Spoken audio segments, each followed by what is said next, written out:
Hey everyone, it's Microwave Sam. So in this tutorial, I've been meaning to do this one. It's about Amazon Web Services and how to create a new EC2 instance, which is basically a virtual machine in which you will host a web server on it.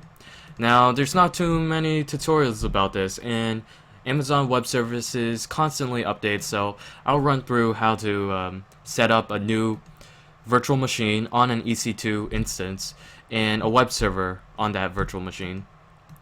So first things first is you go to the Amazon Web Services website, which is over here. I'll leave a link in the description, aws.amazon.com.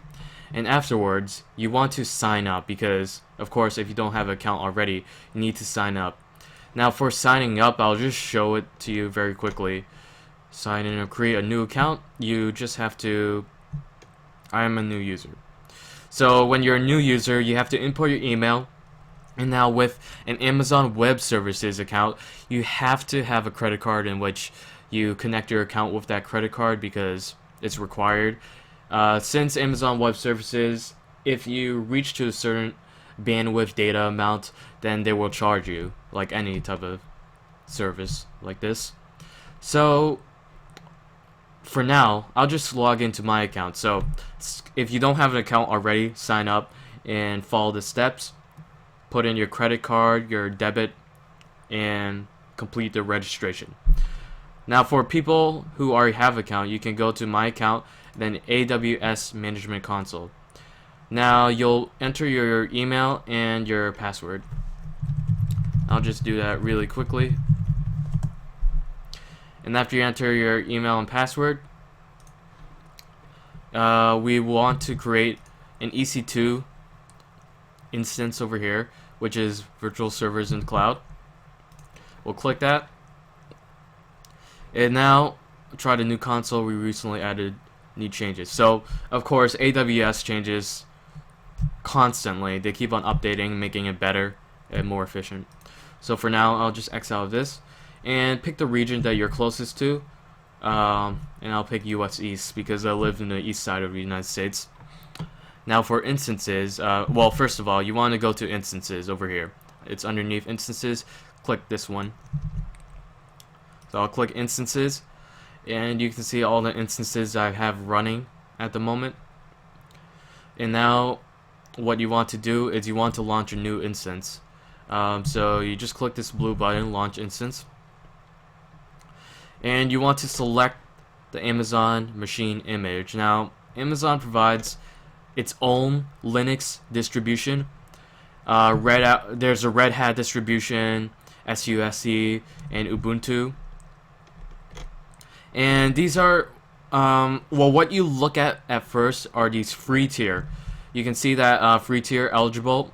I normally do just free tier eligible because I don't have anything very extensive that I need to run on. But if you're running a very extensive website with a lot of users, I would suggest using one of the premium versions or the actual tier versions. So we'll just pick, for my preference, although you can use Amazon's own Linux distribution or Red Hat. I sometimes use Red Hat or Ubuntu, but I'm more comfortable with Ubuntu.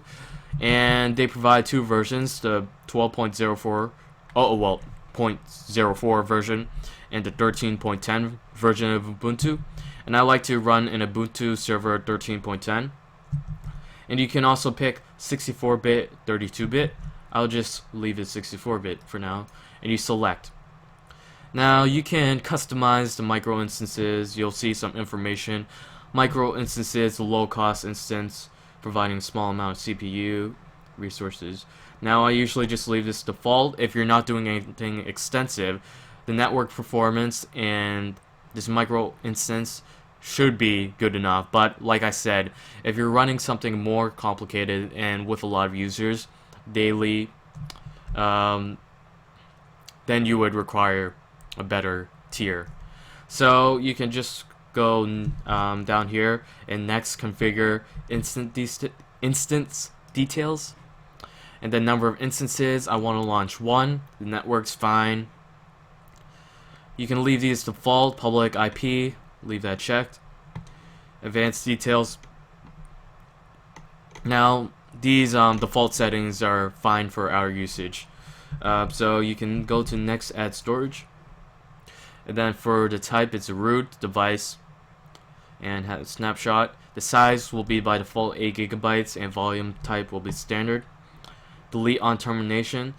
This means that if you delete it, it will delete everything for good. It'll be gone forever. And so we will go to next tag instance.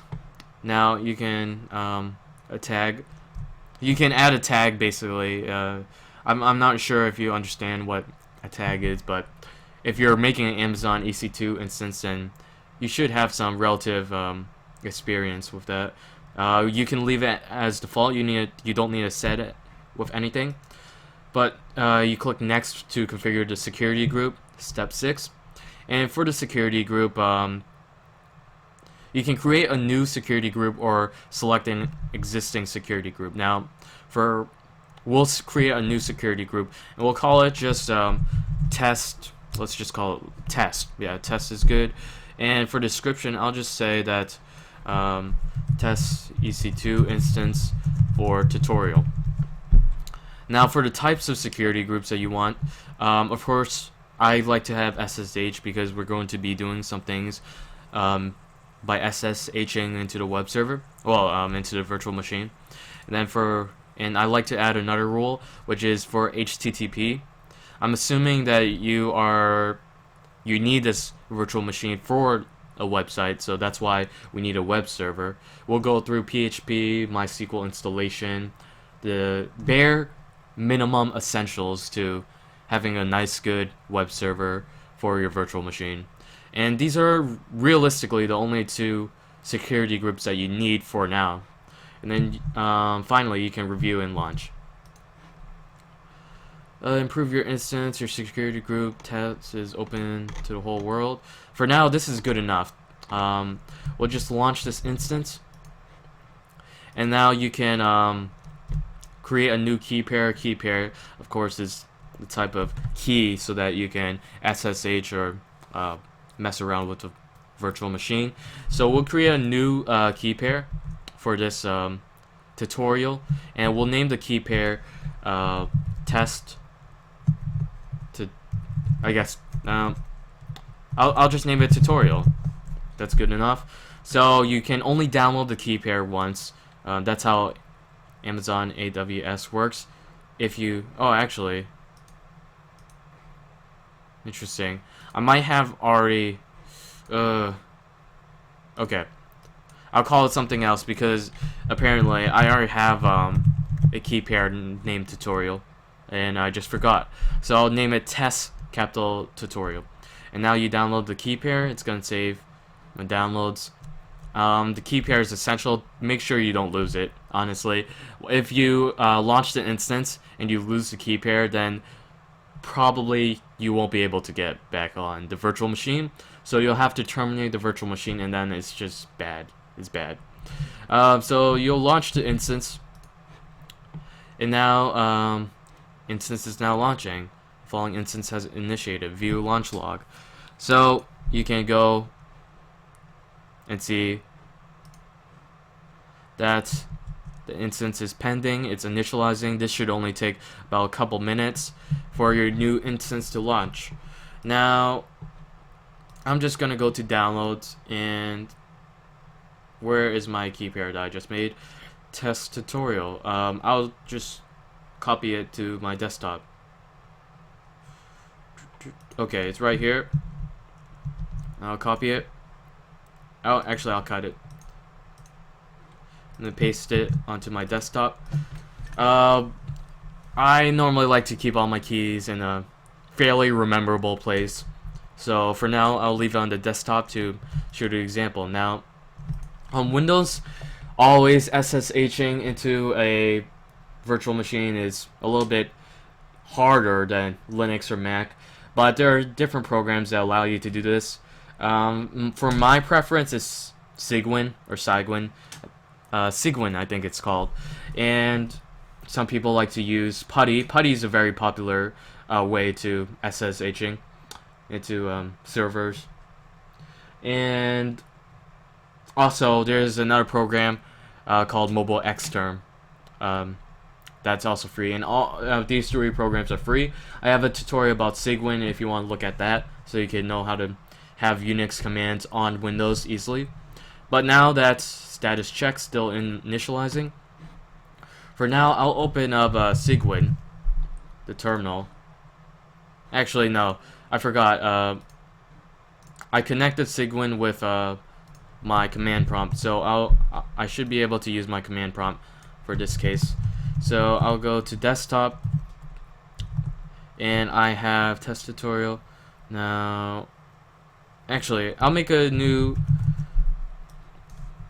Now, okay, so I'll just make a new directory called keys, and then move my test tutorial into my keys folder. Okay, so that should be good. Now I'll. Oh, oops. Yeah, it's called keys. Yeah. Then I'll clear this. Oh, I guess that doesn't exist. So test tutorial. Okay, so now that I have test tutorial in my keys folder, let's see if initialized. Refresh the page on the Amazon EC2 instance. It's still initializing. Let's just see if our permissions are correct for that test tutorial file. RWXR. Okay, so what you have to do is you only want the key to be readable by you. So you need to use a command called chmod, which changes permissions. In chmod 400 test tutorial, basically what we're doing is chmod changes permissions. 400 is the code for making it only readable by us. Let's see. Let's see, it's 1, 2, 1, 2, 3, 1 and 2. I think it's readable and writable by us, if I remember correctly. And by other users, other users can't do anything, and groups cannot do anything. So it's readable and writable by us. Now our instance seems to be done, as you can see when it says running status checks 2 out of 2.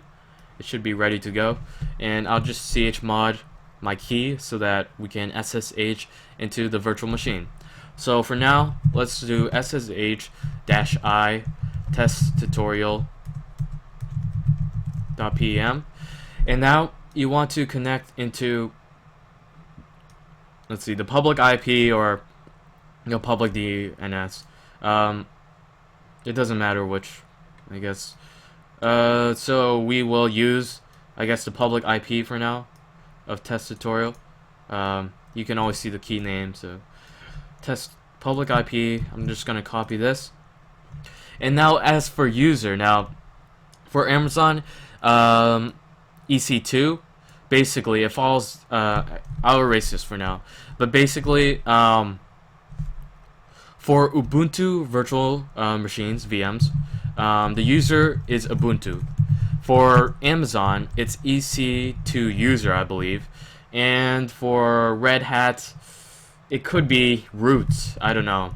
I'm not really sure about Red Hat, but for our VM, since we're using Ubuntu, the user is Ubuntu. So what we want to do is we're going to SSH into the virtual machine. So you're going to do Ubuntu at the public IP or the public DNS.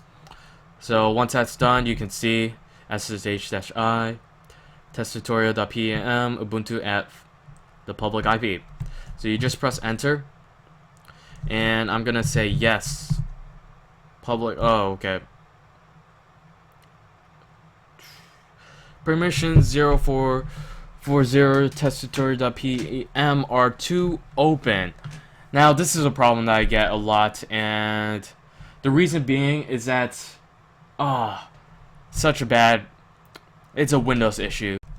Okay, so the problem seems to be that I have to change the file's ownership to users so that I can change that group permission.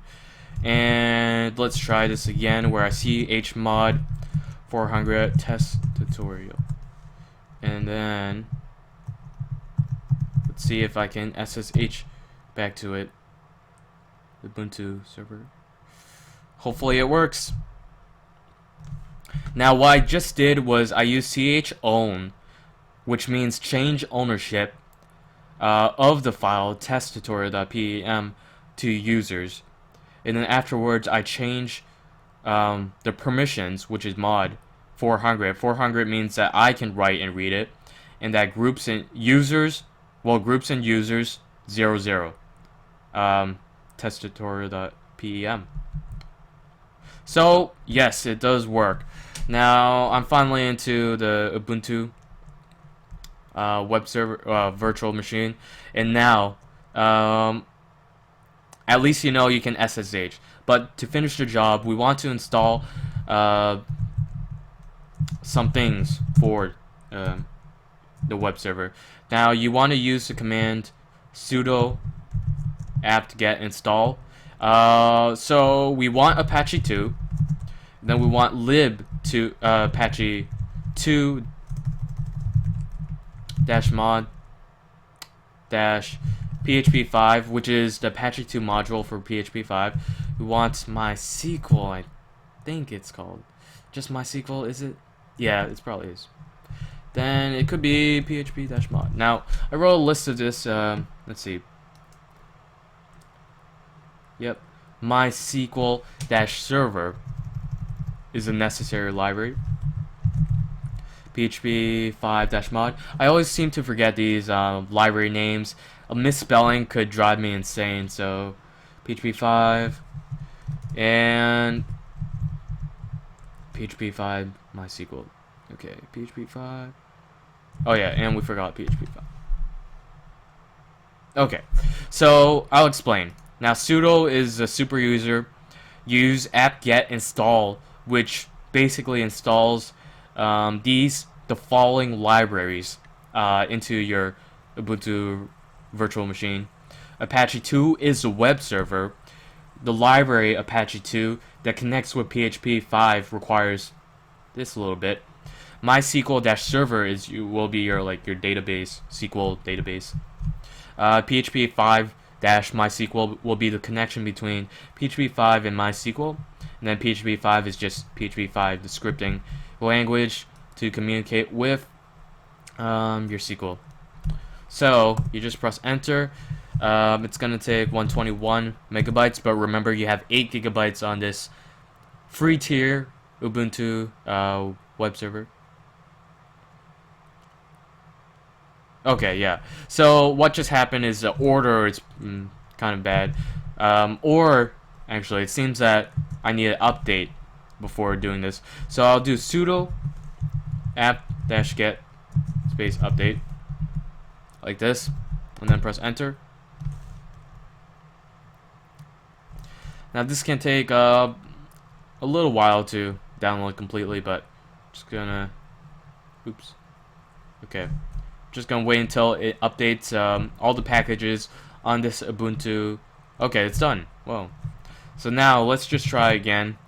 Whenever you press up, you go to the last command if you didn't know what I was doing. Then you press enter. Yes. Okay, now for the MySQL, you need to insert a password for the root user. Now the user will be root, password has to be something. Now you can type any password. I'm just going to type a password, press enter, repeat the password, press enter.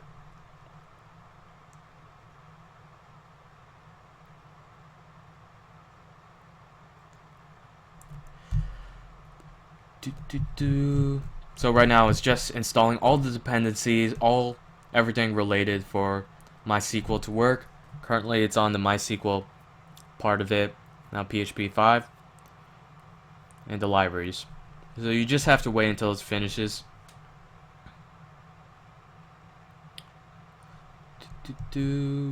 Okay. So just a little bit more. Using unique option. Full name instead. Interesting. Okay, start running. Process. Okay, so for now, I'll just look back at here. So if you look closely, you always have instant ID availability where it is, running, status checks, public DNS, monitoring, and when it was created.